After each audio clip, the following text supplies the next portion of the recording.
Hello and welcome to Film Scene 21. My name's Simon and I'm here to give you real 21st century reviews of film and great television and the best ways we can enjoy that through home media. Today we're going to look at a very interesting release. It's by the Criterion Collection. It's the Alfred Hitchcock's The Lodger, which also features another film of his called Downhill.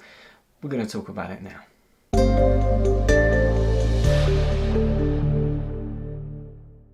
Before we kick things off, if you've got any questions or comments, you can please leave those in the section below, and in the description you'll find links to my Twitter and Instagram. I'd love to touch base with you there as well, and also purchase links for any of the items that we talk about today. Okay, so let's kick things off with the main feature, Alfred Hitchcock's The Lodger, a story of the London fog. After it's been established that a serial killer who covers his face with a scarf and has been named the Avenger is operating in London, a similarly attired man arrives at a guest house looking for room and board. The couple who run the place have a blonde-haired daughter, which happens to be the killer's preferred victim type. Despite being actively courted by a detective, the girl encourages a friendship with the lodger to blossom. It's then that suspicions of the parents begin to surface as to whether the lodger and the Avenger are one and the same. So let's cover off the main players in this film. You have Ivor Novello as the lodger. He was known for being in the film The Rat and its two sequels, Symphony in Two Flats, and also a talkie remake of The Lodger itself. June Tripp plays Daisy, the daughter, and she was also in The River and Yellow Claw. Malcolm Keane plays Joe, the detective. He was also a star in The Manxman and Lonely Road. Marie Alt plays the landlady, and she was also seen in Hindle Wakes, Woman to Woman, and again in The Rat. Arthur Chesney plays her husband. He was also in Hindle Wakes, along with Sorrel and Son and Colonel Blood. Filming predominantly took place around Islington in London. Now the story begins well, and it's all set up nicely for this case of apparent mistaken identity. I didn't feel it dragged at all, although I did find it difficult to connect with the characters. There were some nice moments between the two main characters, although these were fleeting. The end scene was very dramatic though, and I really felt the threat that one of the characters was under. However, I was really frustrated with the reveal of the serial killer. If you've seen this, you'll know what I mean. Part of the problem with the film was the performances, I think. Very much overly dramatic sometimes, possibly a product of its time. There was a tendency for some of the actors to look out to camera or out to the audience when they're expressing an emotion or reacting to something. And I think that could be a tendency of the actors in the theatre and how they used to behave. This could well be as a result of theatre being the predominant arena for actors at the time, certainly in the UK. Ivor Novello as the lodger and June Tripp as Daisy do exhibit a good range of emotion, and they are expressed really well. There are some great camera techniques on display here. I mean, Hitchcock had just come from working in German cinema, and Expressionism was very hot at the time, and he utilised some excellent techniques. One of them, there was a great overhead shot of a landlady running down the stairs. Another time there was an image of a wet boot print used to overlay images of a character's imaginings of what he was thinking at the time, and also examples of good use of frames and mirrors as well. Obviously, being a silent film, they tend to overlay a score over it because there's no dialogue, etc. And although I felt the score didn't suit at all times, it was generally okay. The film has some really dramatic shifts in colour palette though, which can be quite jarring, and for me I found really disconcerting. So although there was a lot of technical expertise on show here, I found the overall experience somewhat lacking. A couple of bits and pieces that I've learned about The Lodger, a story of the London fog. For the opening scene, Alfred Hitchcock wanted to get a shot of the Avenger's first victim being dragged out of the River Thames at night with Charing Cross Bridge in the background. However, his request to do this was refused by Scotland Yard. After making several further requests, Scotland Yard eventually advised him that they would look the other way if he could get the filming done in one night. So Hitchcock quickly sent his cameras and his actors out to the location to get the filming done. But when the rushes came back from the developers, that scene was nowhere to be found. He and his assistants looked everywhere and couldn't find it. He then discovered the cameraman had forgotten to put the lens on when he filmed that night. Also, this is the first movie where Alfred Hitchcock makes one of his trademark cameo appearances. Here it's extra in Newsroom. And this cameo came about because he didn't have enough people on set and somebody didn't show up, so he decided to take a seat in the chair in the newsroom and answer the phone, and thus started his trademark of appearing in most of his films from that point on. Let's take a pause on The Lodger for a minute and flip over and talk about Downhill. Downhill starts off with an honour student who is disgraced after a shameful accusation from a local shop girl. The alleged incident took place when he and a chum were invited by the girl to her shop, where they were having a whale of a time dancing with her in the staff area. The story then follows the disgraced student as he tries to continue life outside the honourable school system and without the support of his parents. Okay, and talking about the main characters in this, again we have Ivor Novello as the main part, as Roddy Berwick, the student. Robin Irvine plays his chum Tim Wakely. He was also seen in Easy Virtue and The Rising Generation. Annette Benson plays the accuser Mabel. She can also be seen in Shooting Stars and Cradle of God. Ben Webster's Dr. Dowson, the governor of the school. He can also be seen in 1210 and Lassie Come Home. And Norman MacKinnell plays the boy's father, Sir Thomas Berwick. He can also be seen in Hindle Wakes, again, and The Sleeping Cardinal. Once again, filming primarily took place in Islington, London, and also at Maida Vale Underground Tube Station, and also at the Moulin Rouge in Paris, France. The story starts off pretty well. Likeable characters, interestingly played out, but the tide turns when the character's out on his own. After this, my attention seemed to fade. I lost interest, and the film's focus seemed to go downhill. Hence the film's title, perhaps. The performances were okay, to be fair. The main character emoted pretty well, as did all the characters in the early part. The girl, the friend, the governor, the father.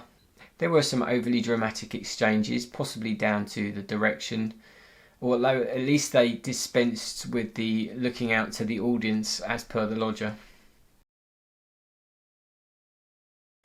What about the look and the feel of the film? I mean, the feel of it, well, like I said, ultimately it fell flat for me.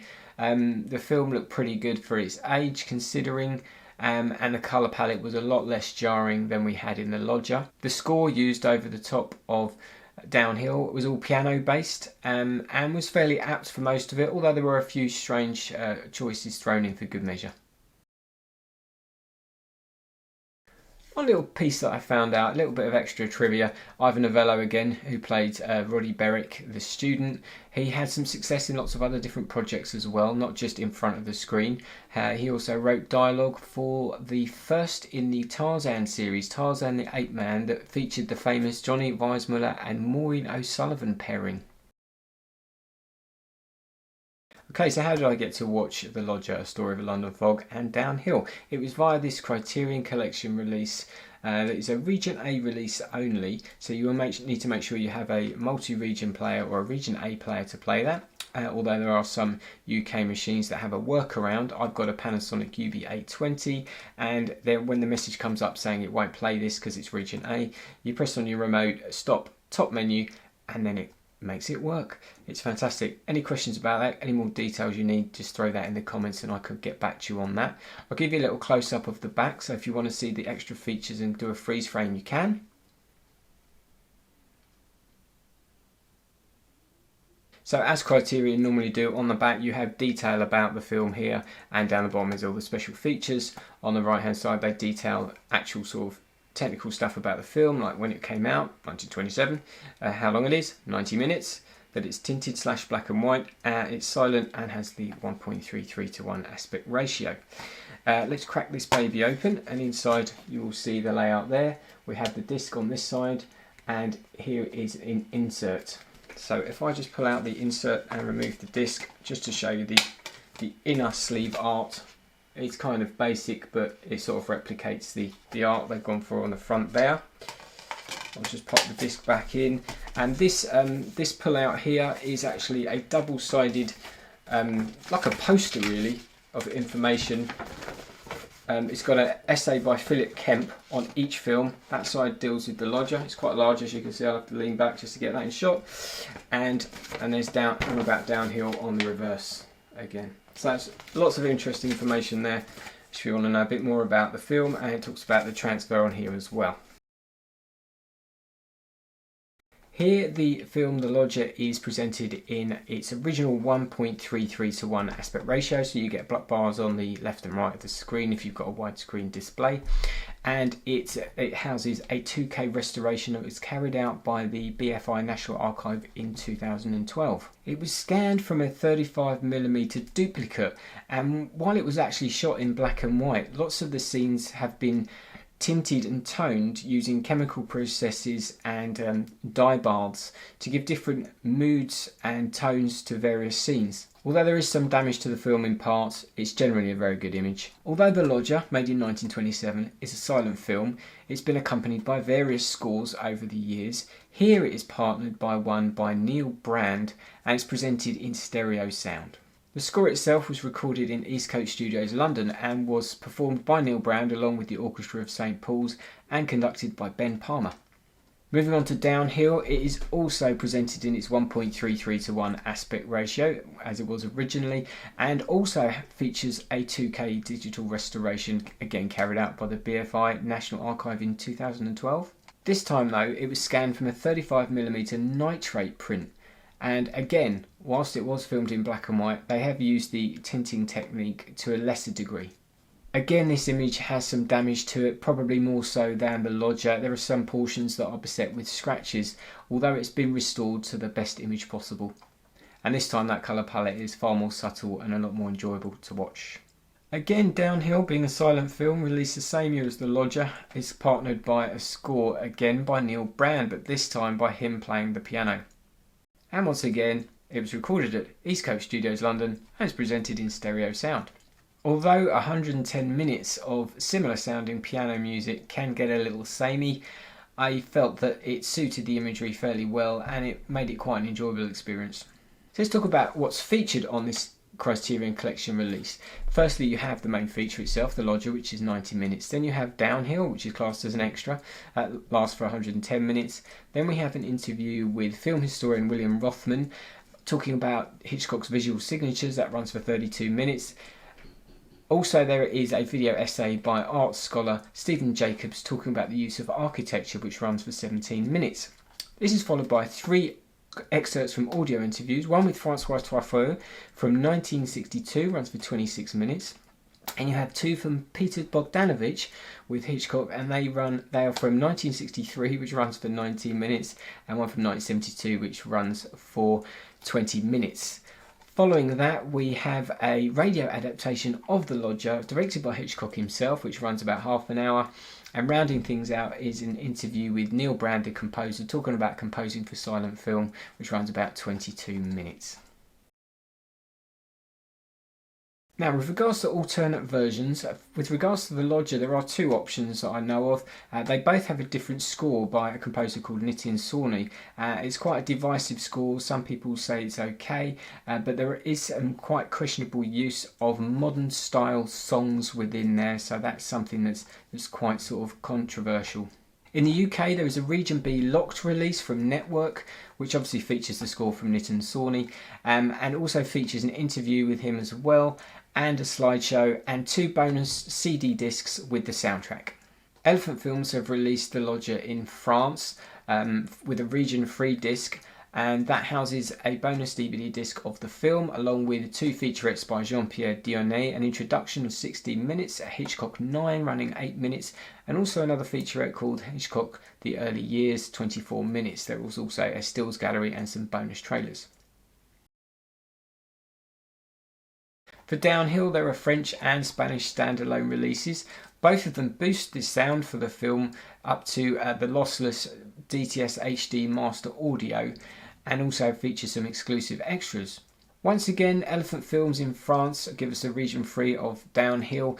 It also features a DVD with the film on it, and also the 2 featurettes from Jean-Pierre DNA, an introduction and Hitchcock 9. They're both 8 minutes long. And also this time we have Hitchcock The Origins of Suspense of 24 minutes. Stills Gallery again, and some bonus trailer for Cinema Masterclass. The Spanish Divisa release brings you a profile on Hitchcock the early years, which could well be the same as the French release, running 24 minutes, and a Stills Gallery and some text-based extras, but they will be in Spanish. So why would you pick this release? Well, for me, the reason was twofold that I went for the Criterion. One was the more palatable score by Neil Brand, and the second was the fact that it had the additional film as an extra feature. Although do remember it is region A locked, so make sure you're able to play that. So, my final thoughts on The Lodger, a story of the London fog. It's brought an interesting premise, and it worked hard to build the tension, although perhaps a little too hard at times, because it did have a tendency to have some overly dramatic elements. There's some technical expertise on show here, but it failed to excite me really, and the killer's reveal was a great disappointment. And my final thoughts on Downhill. Well, again, it had an interesting start, but it really fizzled out and didn't have enough in the tank with regards to story, characters, or execution. Now's the time that I like to give a film a score out of 10. I'm sure you'd be interested to hear what I think. There'll be some cinema aficionados out there who will no doubt disagree with me, and perhaps I should be kinder due to its age, but I've got to keep it real, and in fairness to all the other films that give me greater enjoyment, I will be scoring The Lodger, Story of the London Fog, a 5 out of 10. For me, it was a difficult watch, and despite its technical merits, there were too many other elements that were a bit of a letdown for me. Now let's follow up with doing a score for Downhill. I mean, there was even less to keep the interest here, so I give Downhill by Alfred Hitchcock a score of 4 out of 10. That's the end of my review for The Lodger, Story of a London Fog, and its disc companion Downhill. Hope you enjoyed that. If you did, please give it a like. It really helps me out, helps the channel. And if you want to see more content like that, please subscribe and hit the bell icon. That way you get notified as soon as the next video drops. If you've got any comments, I would love to hear from you. Any questions at all, put those down below. I'll try and get back to you. And I really look forward to seeing you again. My name's Simon, and this has been Film Scene 21. Bye bye for now.